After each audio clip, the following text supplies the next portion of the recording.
Hey man, it's Chris with Cycle Source Magazine, Grease and Gears Garage. Today we're back in the garage to start final assembly on the Twisted Tea Dragger. Everything's back from chrome, everything's back from, well, will be back from paint. The engine is done. Thank you very much, Rich Petoniak.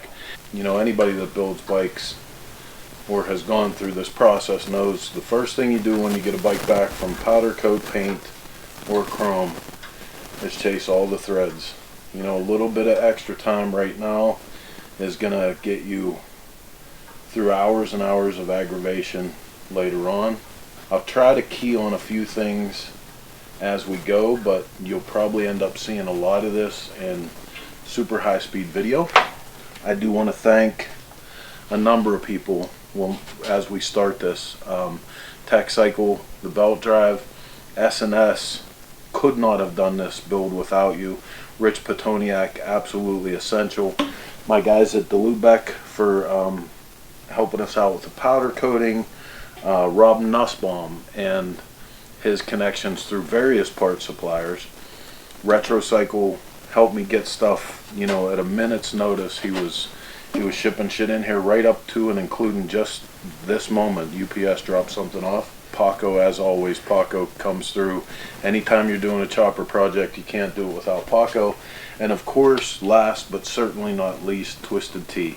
Twisted Tea puts these bikes together once a year with us and gives them away to someone in their motorcycle family. So it's a really great thing that company does to celebrate the fact that you guys love them so much, and specifically Billy and Tank out at the events. And you know, here we go, we're rolling another one. So clean up your threads. I try to get everything that I think I'm gonna need lined up ahead of time.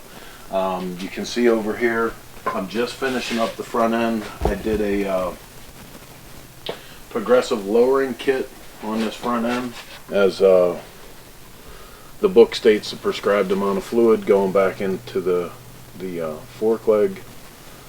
And Motion Pro fork vise, best tool in my shop, like I can't even tell you.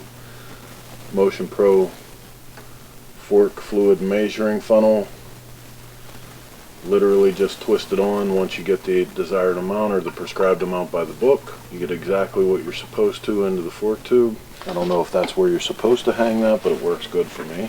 And I'm not sure how you do things, but as I take things apart, when we're getting ready to go out to paint and powder coat, I get these handy dandy little baggies, write everything on it, so as I get to a section of the bike that I'll be working on, everything that I need should be right here for that part of the bike. A little bit of Bell Ray's waterproof grease. I've already pre-packed the bearings for this. Get a little layer inside here, a little layer inside here.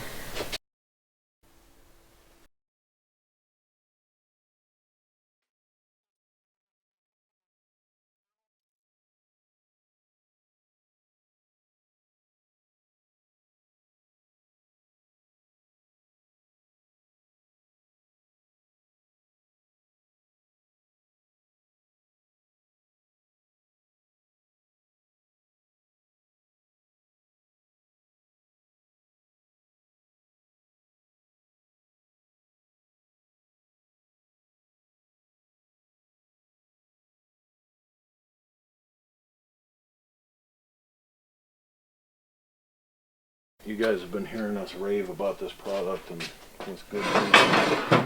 Take the motor off of one side of the shop, off the bench.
Okay, so this is the end of day 2, 3, final assembly, day 3.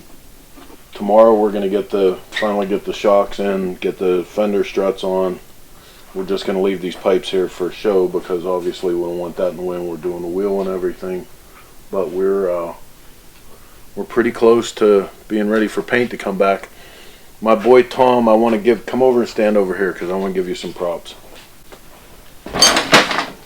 So Tom helps out in the shop all the time. He, like, part of the only reason why we ever make it to events is because of this cat.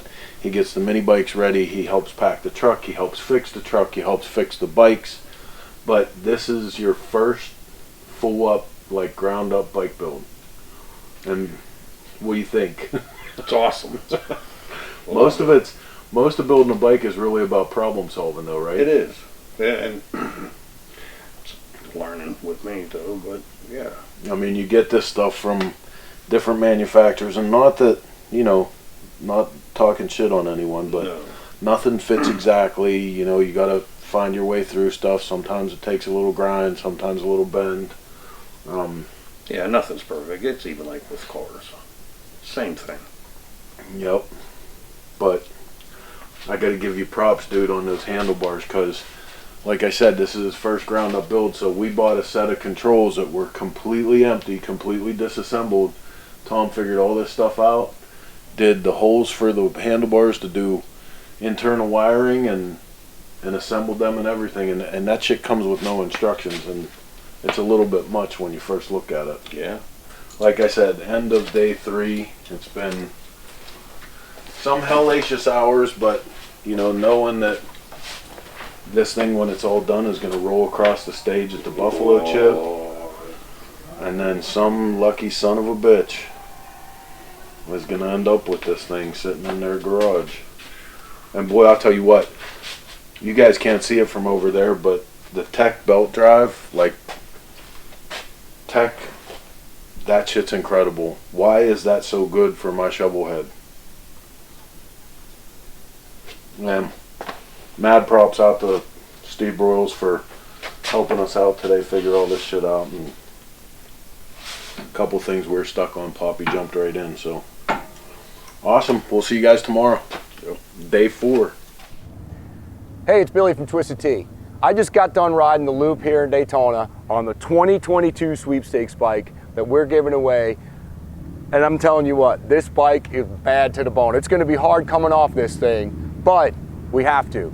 It could be yours if you enter to win. Go to twistedtea.com or cyclesource.com, and good luck. Until then, keep it twisted.